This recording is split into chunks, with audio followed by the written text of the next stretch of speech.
honor, loyalty, respect. Kismet. Hi all, Kismet here.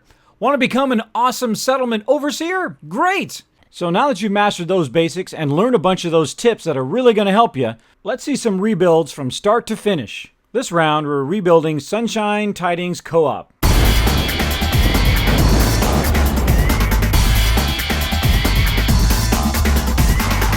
One of the first building materials I will use is the shack stairwell, because it has a built-in floor, a built-in ceiling, and a stairwell right in the middle. A great way to start your settlement. Now, I like my settlements elevated because it adds to my defense and also the security of my settlers.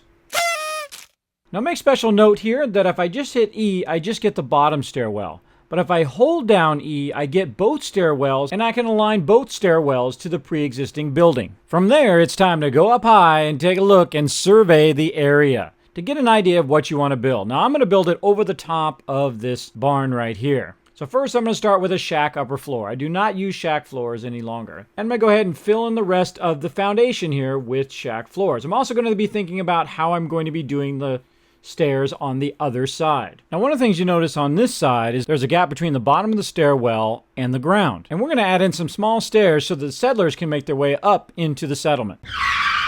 Hold on, let's put the brakes on for a second here. Let's think about how many settlers are going to be in this location. It's going to be 10, 20, or more. We want to think about how many settlers we're going to have before we build a big giant area. I prefer to have at least 2, 3, or 4 ways to get up into the settlement. Also notice that I'm using a small ladder here because the distance is so big. Now it's time to go upstairs and build out the rest of the floor.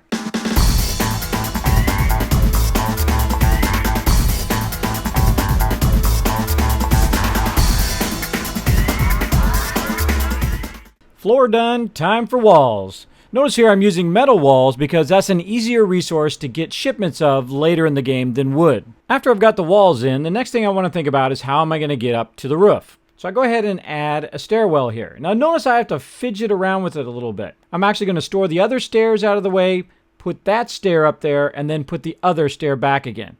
I know it's a little funky, but you got to do what you got to do. And there we go. And then run up to the top here and take a look around. And again, since wood is a rare resource, I went ahead with metal roofs, which also protects against the rain. A tip on putting down your roofs faster is to walk the long way toward the edge. Now it's time to put those beds down. Now notice here where it says beds, it actually has the number 20. This is an important thing to know. Those are all the ones that you stored in the workshop. When you put those down, they will not use any of your resources because they're already built. Right now, it should be an aha moment for you. Notice as I'm placing the beds down, my steel and cloth is not going down because I've already built these before, and you can store an unlimited amount of stuff in the workshop, even entire settlements. Also notice that I'm trying to maximize my space by putting the beds along the walls first and leaving space in between the beds so the settlers can get to them without running into each other or getting stuck. A little bit more of fine tuning and we're good. Now's a good time to think about what is the focus of this particular location. By focus, I mean, what are they going to make in excess to bring you income? Are they going to be a trade center? Are they going to build excess water? Are they going to build excess food so you can take that food, use it in other settlements, or sell that food? That's something important to get in mind right now. How much food does this settlement really need right this moment? Currently, we have 17 people, so we need 17 food units. Anything in excess of that 17 food units, they're going to take and put in the workshop, and then you can do whatever you want with it. So I went ahead and put down 17 mute fruit, and then grabbed settlers and assigned them to the food. And there we go, 17 food units. We're good to go on food. Next up, water. Now again, remember that tip I mentioned before? Make sure that you put your water right up against the building and that it's facing toward the building. This way they'll be out of the way and you'll get better use of your space. And there we go, we've got 1 water unit per settler. In this case, we have 1 extra because it's 18, but it's pretty close.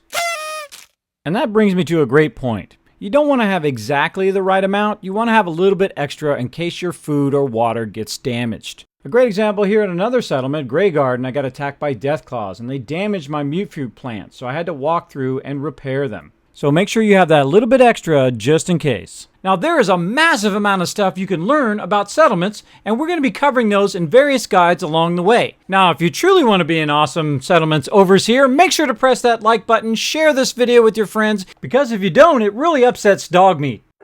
This round, the comments keyword is building like a boss. Put it in the comments below so I know you made it all the way to the end of the video. I appreciate all of you, and I'll see you all next time.